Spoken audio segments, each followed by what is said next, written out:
The Adventures of Huckleberry Finn by Mark Twain. Chapter 18. Colonel Grangerford was a gentleman, you see. He was a gentleman all over, and so was his family. He was well born, as the saying is, and that's worth as much in a man as it is in a horse, so the widow Douglas said, and nobody ever denied that she was of the first aristocracy in our town. And Pap, he always said it, too, though he warn't no more quality than a mud-cat himself. Colonel Grangerford was very tall and very slim, and had a darkish, paly complexion, not a sign of red in it anywheres. He was clean-shaved every morning all over his thin face, and he had the thinnest kind of lips, and the thinnest kind of nostrils, and a high nose, and heavy eyebrows, and the blackest kind of eyes, sunk so deep back that they seemed like they was looking out of caverns at you, as you may say.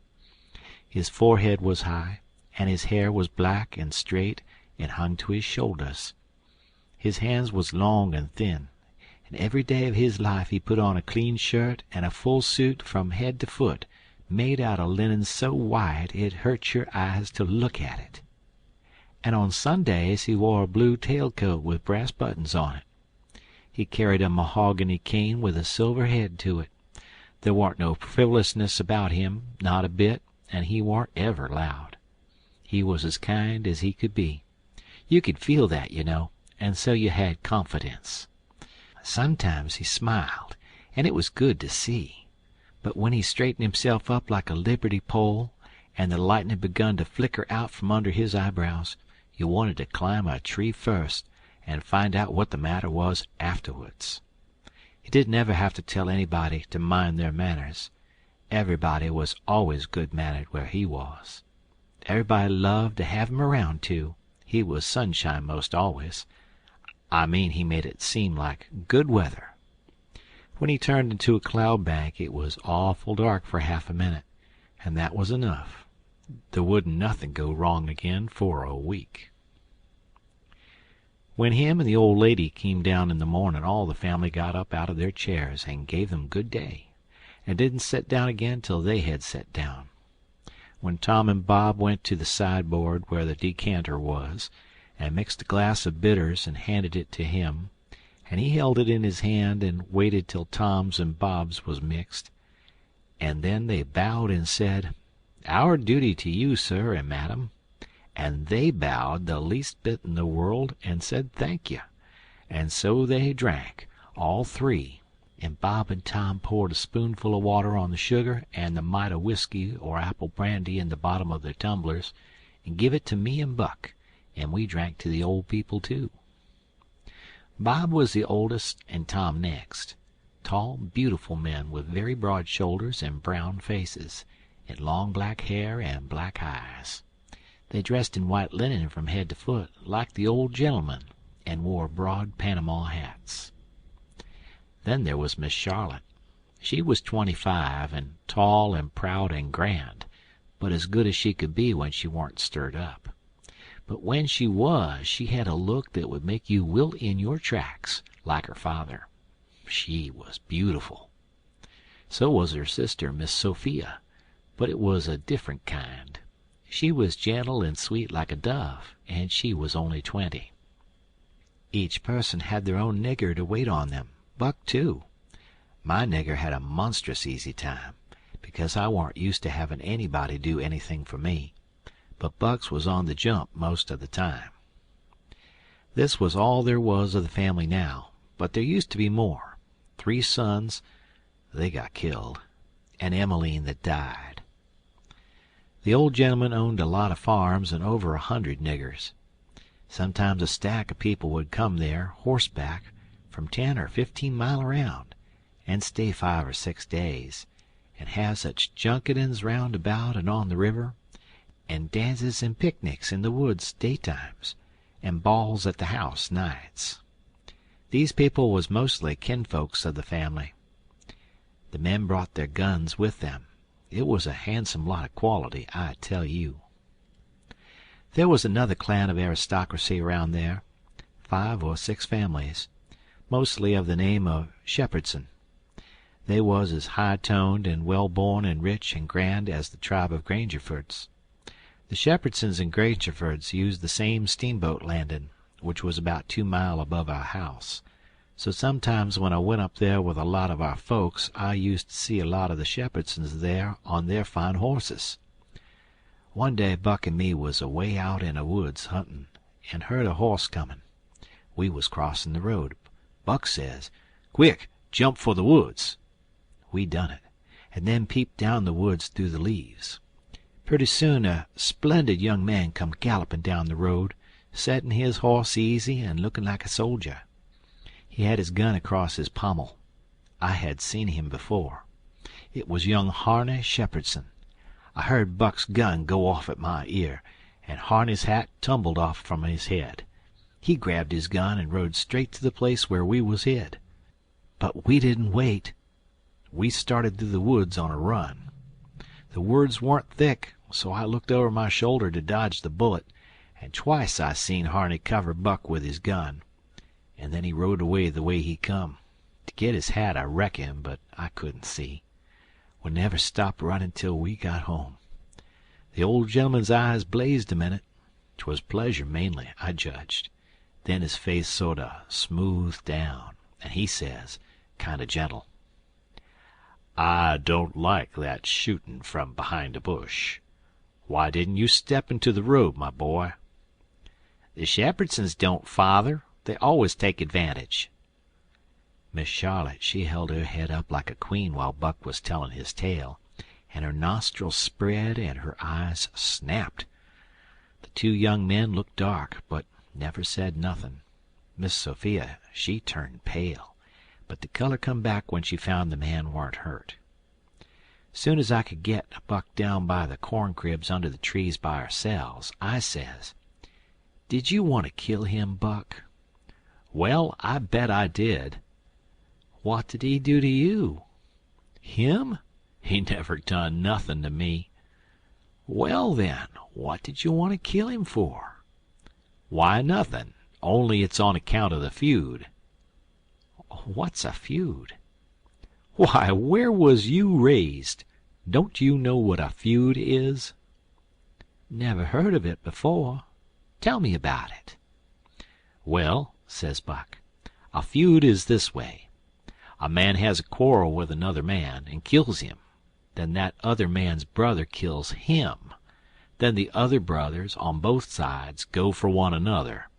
Then the cousins chip in, and by everybody's killed off, and there ain't no more feud. But it's kind of slow and takes a long time." "Has this one been going on long, Buck?" "Well, I should reckon. It started 30 year ago, or somewheres along there. There was trouble 'bout somethin', and then a lawsuit to settle it, and the suit went agin one of the men, and so he up and shot the man that won the suit, which he would naturally do, of course. Anybody would." "What was the trouble about, Buck? Land?" "I reckon maybe. I don't know." "Well, who done the shooting? Was it a Grangerford or a Shepherdson?" "Laws, how do I know? It was so long ago." "Don't anybody know?" "Oh, yes, Pa knows, I reckon, and some of the other old people, but they don't know now what the row was about in the first place." "Has there been many killed, Buck?" "Yes, right smart chance of funerals, but they don't always kill. Paul's got a few buckshot in him, but he don't mind it 'cause he don't weigh much. Anyway, Bob's been carved up some with a bowie, and Tom's been hurt once or twice." "Has anybody been killed this year, Buck?" "Yes, we got one, and they got one. 'Bout 3 months ago my cousin Bud, 14-year-old, was riding through the woods on the other side of the river, and didn't have no weapon with him, which was blame foolishness, and in a lonesome place he hears a horse a comin' behind him, and sees old Baldy Shepherdson a linkin' after him with his gun in his hand and his white hair a flyin' in the wind. And 'stead of jumpin' off and taking to the brush, Bud 'lowed he could outrun him. So they had it nip and tug for 5 mile or more, the old man a gainin' all the time. So at last Bud seen it warn't any use, So he stopped and faced around so as to have the bullet holes in front, you know, and the old man he rode up and shot him down. But he didn't get much chance to enjoy his luck, for inside of a week our folks laid him out. I reckon that old man was a coward, Buck. I reckon he warn't a coward, not by blame sight. There ain't a coward amongst them Shepherdsons, not a one. And there ain't no cowards amongst the Grangerfords either.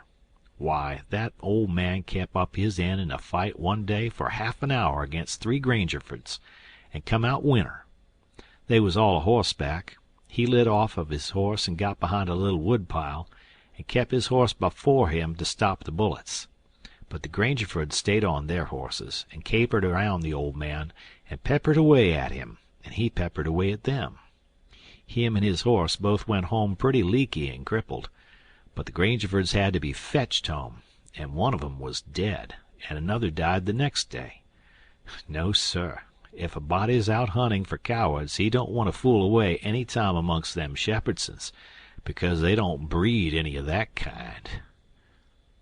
Next Sunday we all went to church, about 3 mile, everybody a horseback. The men took their guns along, so did Buck, and kept them between their knees or stood them handy against the wall. The Shepherdsons done the same.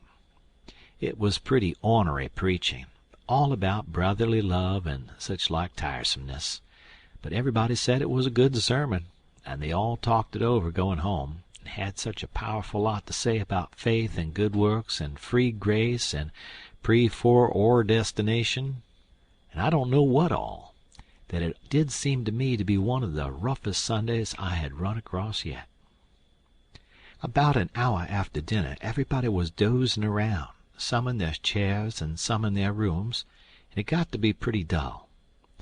Buck and a dog was stretched out on the grass in the sun, sound asleep. I went up to our room and judged I would take a nap myself. I found that sweet Miss Sophia standing in her door, which was next to ours, and she took me in her room and shut the door very soft, and asked me if I liked her, and I said I did. And she asked me if I would do something for her and not tell anybody, and I said I would. Then she said she'd forgot her Testament and left it in the seat at church between 2 other books, and would I slip out quiet and go there and fetch it to her, and not say nothing to nobody. I said I would. So I slid out and slipped off up the road, and there warn't anybody at the church, except maybe a hog or 2, for there warn't any lock on the door, and hogs likes a punchin' floor in summer time because it's cool. If you notice, most folks don't go to church only when they've got to, but a hog is different. Says I to myself, something's up. It ain't natural for a girl to be in such a sweat about a Testament. So I give it a shake, and out drops a little piece of paper with 2:30 wrote on it with a pencil. I ransacked it, but I couldn't find anything else. I couldn't make anything out of that, so I put the paper in the book again, and when I got home and upstairs there was Miss Sophia in her door waiting for me. She pulled me in and shut the door. Then she looked in the Testament till she found the paper, and as soon as she read it she looked glad, and before a body could think she grabbed me and give me a squeeze, and said I was the best boy in the world and not to tell anybody. She was mighty red in the face for a minute, and her eyes lighted up, and it made her powerful pretty. I was a good deal astonished, but when I got my breath I asked her what the paper was about, and she asked me if I'd read it. I said no, and she asked me if I could read writing, and I told her no, only coarse hand, and then she said the paper warn't anything but a bookmark to keep her place, and I might go and play now. I went off down the river, studying over this thing. Pretty soon I noticed that my nigger was following along behind. When we was out of sight of the house, he looked back and around a second, and then comes a-running and says, "Mars George, if you come down into the swamp I'll show you a whole stack of water moccasins." Thinks I, that's mighty curious. He said that yesterday. He oughter know a body don't love water moccasins enough to go round hunting for them. What is he up to anyway? So I says, "All right, trot ahead." I followed a half a mile. Then he struck out over the swamp and waded ankle deep as much as another half mile. We come to a little flat piece of land which was dry and very thick with trees and bushes and vines, and he says, "You shove right in der just a few steps, Mars George. That's where dey is. I'd seen 'em before. I don't keer to see 'em no more." Then he slopped right along and went away, and pretty soon the trees hid him. I poked into the place a ways and come to a little open patch as big as a bedroom, all hung around with vines, and found a man layin' there asleep, and by jings, it was my old Jim. I waked him up, and I reckon it was going to be a grand surprise to him to see me again, but it warn't. He nearly cried, he was so glad, but he warn't surprised. Said he swum along behind me that night and heard me yell every time, but dasn't answer, because he didn't want nobody to pick him up and take him into slavery again. Says he, "I got hurt a little and couldn't swim fast, so I was a considerable ways behind you towards the last. When you landed, I reckoned I could ketch up with you on the land, 'dout having to shout at you, but when I see dat house, I begin to go slow. I was off too fur to hear what dey say to you. I was afraid of the dogs, but when it was all quiet again, I knowed you was in the house, so I struck out for the woods to wait for day. Early in the mornin' some of the niggers come along, gwine to the fields, and dey took me and showed me dis place, where the dogs can't track me on accounts of the water, and dey brings me truck to eat every night, and tells me how you's gettin' along." "Why didn't you tell my Jack to fetch me here sooner, Jim?" "Well, 'twarn't no use to disturb you, Huck, till we could do somethin'. But we's all right now. I've been a-buyin' pots and pans and vittles, as I got a chancet, and a-patchin' up the raft nights when—" "What raft, Jim?" "Our old raft." "You mean to say our old raft warn't smashed all to flinders?" "No, she warn't. She was tore up a good deal. One end of her was, but there warn't no great harm done, only our traps was most all lost. If we hadn't dived so deep and swum so fur under water, and the night hadn't been so dark, and we warn't so skeered, and been such punkin heads, as the sayin' is, we'd a seed the raft. But it's jest as well we didn't, 'cause now she's all fixed up again most as good as new, and we's got a new lot of stuff in the place of what is lost." "Why, how did you get hold of the raft again, Jim? Did you catch her?" "How I gwineter catch her and I out in de woods? No, some er de niggers found her ketched on a snag along here in de bend, and dey hid her in a crick 'mongst de willers, and dey was so much jawin' about which of 'em she belonged to de mos' dat I come to hear about it purty soon, and I ups and settles de trouble by tellin' 'em she don't belong to none of 'em but to you and me. And I asked 'em if dey gwineter grab a young white gentleman's property and get a hidin' for it. Den I gin 'em 10 cents apiece, and dey is mighty well satisfied, and wish some mo' rafts 'ud come along and make 'em rich agin. Dey's mighty good to me, dese niggers is, and whatever I wants 'em to do for me I don't have to ask 'em twice, honey. Dat Jack's a good nigger and purty smart." "Yes, he is. He ain't ever told me you was here. Told me to come, and he'd show me a lot of water moccasins. If anything happens he ain't mixed up in it. He can say he never seen us together, and it'll be the truth. I don't want to talk much about the next day. I reckon I'll cut it pretty short. I waked up about dawn and was a-going to turn over and go to sleep again when I noticed how still it was. Didn't seem to be anybody stirring. That warn't usual. Next, I noticed that Buck was up and gone. Well, I gets up a-wonderin' and goes downstairs. Nobody around.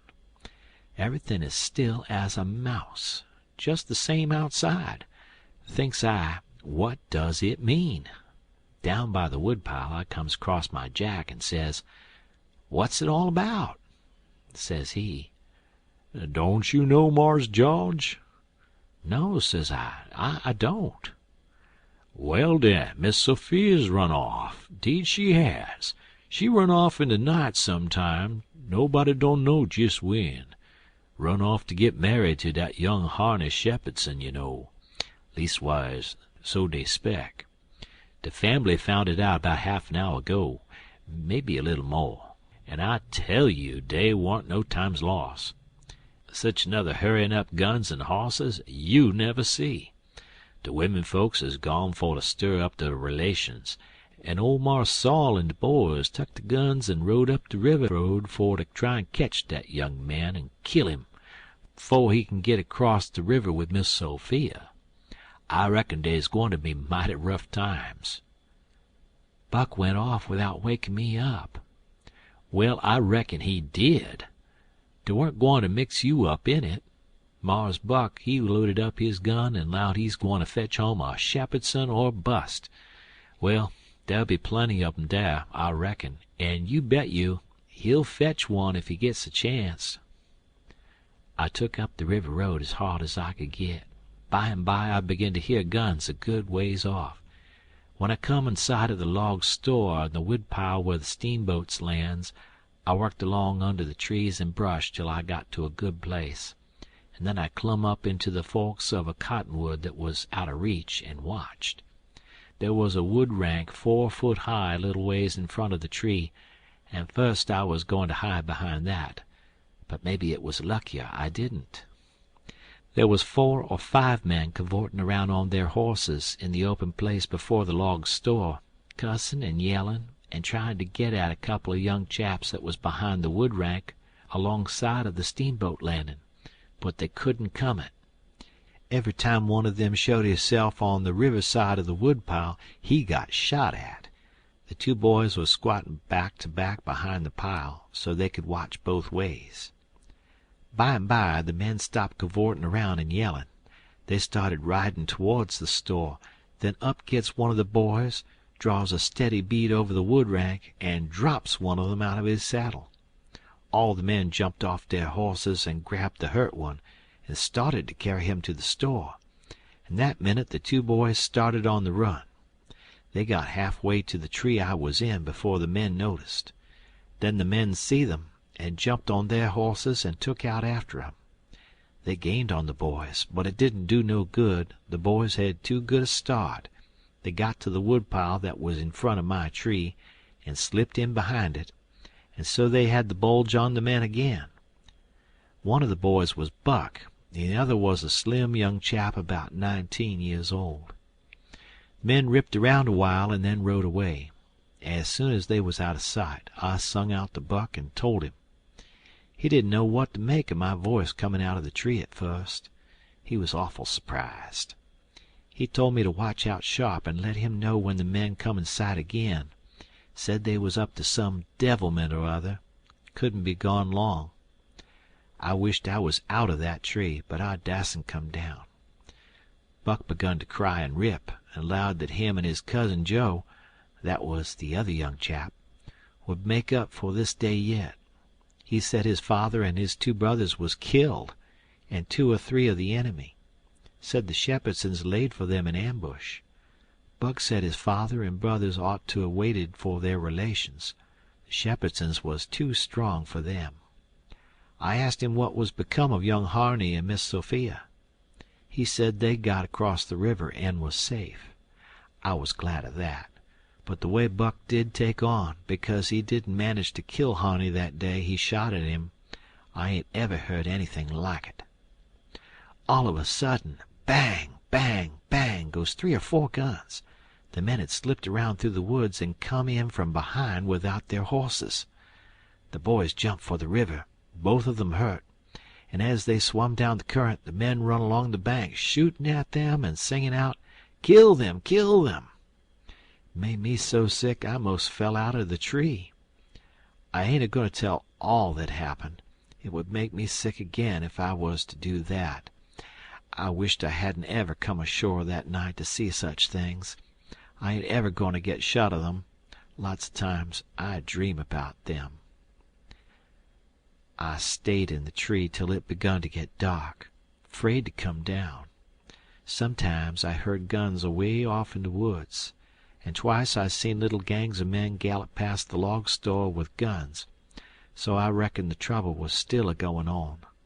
I was mighty downhearted, so I made up my mind I wouldn't ever go near that house again, because I reckoned I was to blame somehow. I judged that piece of paper meant that Miss Sophia was to meet Harney somewheres at 2:30 and run off, and I judged I ought to told her father about that paper and the curious way she acted, and then maybe he would have locked her up, and this awful mess wouldn't ever happened. When I got down out of the tree, I crept along down the river bank a piece and found the 2 bodies laying in the edge of the water, and tugged at them till I got them ashore.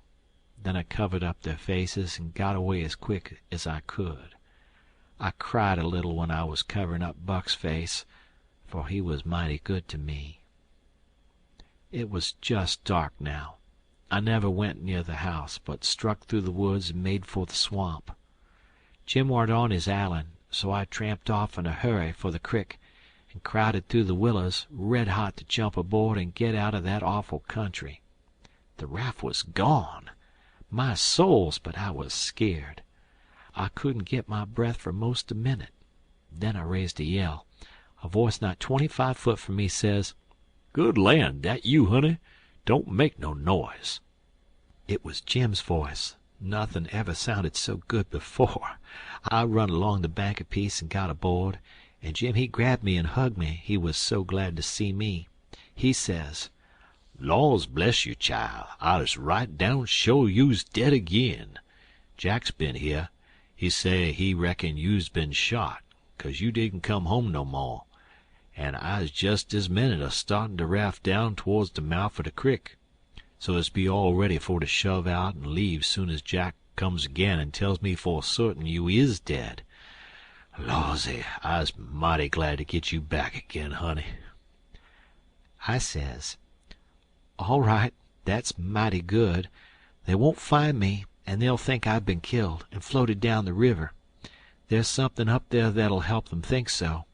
So don't you lose no time, Jim, but just shove off for the big water as fast as ever you can." I never felt easy till the raft was 2 mile below there and out in the middle of the Mississippi. Then we hung up our signal lantern and judged that we was free and safe once more. I hadn't had a bite to eat since yesterday, so Jim he got out some corn dodgers and buttermilk, and pork and cabbage and greens. There ain't nothing in the world so good when it's cooked right. And whilst I eat my supper we talked and had a good time. I was powerful glad to get away from the feuds, and so was Jim to get away from the swamp. We said there warn't no home like a raft after all.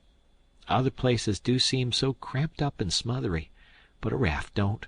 You feel mighty free and easy and comfortable on a raft. End of chapter.